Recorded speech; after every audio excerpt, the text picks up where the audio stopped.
तेरा राग तू मेरी रागनी.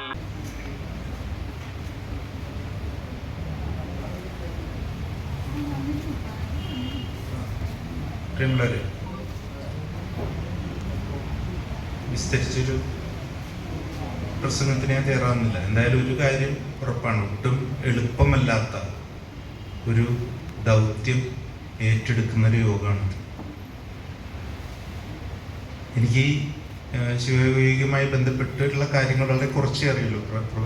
പഴശ്ശി എൻ്റെ സുഹൃത്തായതുകൊണ്ട് എപ്പോഴും ഞങ്ങൾ ഒരുമിച്ച് കാണുന്നു എന്നുള്ളതുകൊണ്ട് അദ്ദേഹത്തിൽ നിന്നാണ് കൂടുതൽ വിവരങ്ങൾ കിട്ടിയിട്ടുള്ളത്. അത് വെച്ച് നോക്കുമ്പോൾ ഇത് മുന്നോട്ട് കൊണ്ടുപോകേണ്ടത് വളരെ അത്യാവശ്യമുള്ളൊരു സംഗതിയാണ്.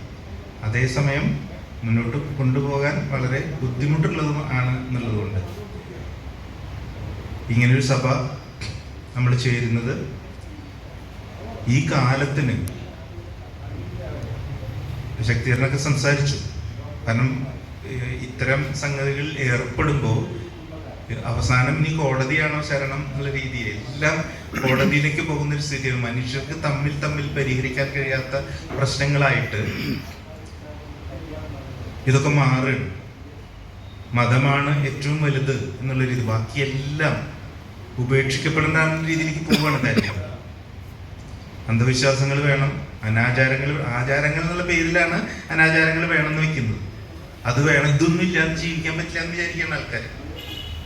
നമ്മളെയൊക്കെ സംരക്ഷിക്കുന്നത്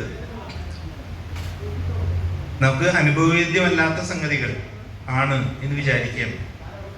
ഭക്ഷണം കഴിച്ചാലാണ് വിശപ്പ് മാറുക എന്നുള്ളതിന് പകരം വേറൊന്നായാൽ പറ്റില്ലല്ലോ. അപ്പൊ ദൈവം ഉണ്ടെങ്കിലാണ് നമുക്ക് ജീവിക്കാൻ പറ്റുക എന്ന് വിചാരിക്കുന്നിടത്താണ് അപകടം.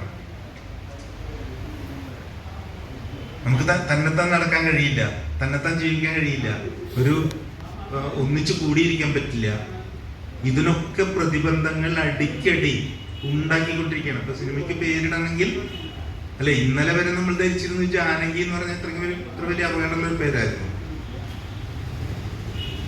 ഇനി ഏത് പേര് പറഞ്ഞാലും, ഇപ്പൊ ഞാൻ ഒരു എഴുത്തുകാരനാണ്, ഒരു നോവലിങ്ങനെ രണ്ടാമത്തെ നോവലിങ്ങനെ പൂർത്തീകരിച്ചുകൊണ്ടിരിക്കുകയാണ്.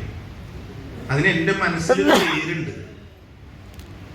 ആ പേരിടാൻ പറ്റില്ലെങ്കിൽ പിന്നെ ആ കൃതി കൊണ്ട് ചിലപ്പോൾ പ്രയോജനമില്ലാണ്ടാൻ വരും. അതല്ലേ സ്ഥിതി. ഇവിടെ ഭയത്തിന്റെ പ്രശ്നമല്ല ഉള്ളത്, സാധിക്കില്ല എന്ന് തടയാണ് ചെയ്യുന്നത്. മുമ്പൊക്കെ പേടിപ്പിച്ചു നിർത്തുമായിരുന്നു. ഇപ്പോ ഇത്തരം സംഗതികളെ, നമ്മുടെ ഇത്തരം കൂട്ടായ്മകളെ പോലും തടഞ്ഞു നിർത്തുന്ന രീതിയിലേക്ക് കാര്യങ്ങൾ പോവുകയാണ് ചെയ്യുന്നത്. അപ്പൊ നമ്മൾ തന്റെ ഇടത്തോടുകൂടി നിൽക്കുക എന്നുള്ളത് തന്നെയാണ് ഇതിൽ പ്രധാനപ്പെട്ട സംഗതി. ജീവിതം സ്വതന്ത്രമായും മനുഷ്യത്വപരമായും സമൂഹത്തിൽ തമ്മിൽ കണ്ടും ചിരിച്ചും ഉല്ലസിക്കും കഴിയാൻ പറ്റുന്ന ഒരു കാലത്തിലേക്ക് തിരിച്ചു പോകേണ്ടതുണ്ട് നമുക്ക് എന്നുള്ളതാണ്. ഇപ്പൊ അത് പറ്റാത്ത അവസ്ഥയാണുള്ളത്.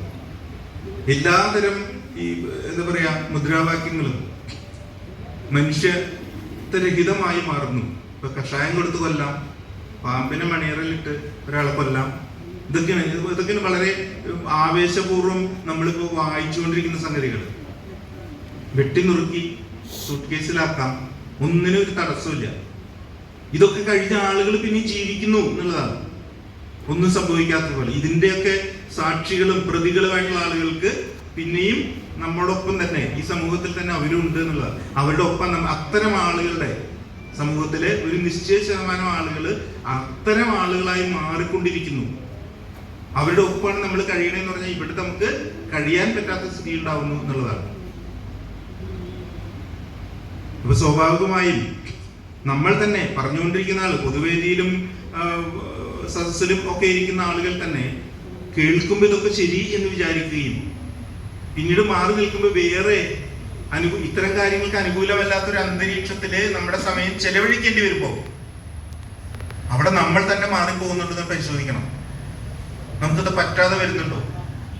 നമ്മളൊരു ദർശനത്തിന്റെ പേരിൽ, ആദർശത്തിന്റെ പേരിൽ ഒന്നിച്ചിരിക്കുമ്പോൾ തന്നെയും അതിനപ്പുറത്തേക്ക് മാറുമ്പോൾ അതൊക്കെ ശരി, അതൊക്കെ നമ്മൾ വിശ്വസിക്കുന്നത്. പക്ഷെ നിലവിലുള്ള സാഹചര്യത്തിൽ എന്ന് പറഞ്ഞ് വേറൊന്നിലേക്ക് നമ്മൾ തിരിഞ്ഞു പോയത് കൊണ്ടാണ് ഇപ്പൊ നമുക്കിങ്ങനെ പലതും കൈവിട്ടുകൊണ്ടിരിക്കുന്നത്.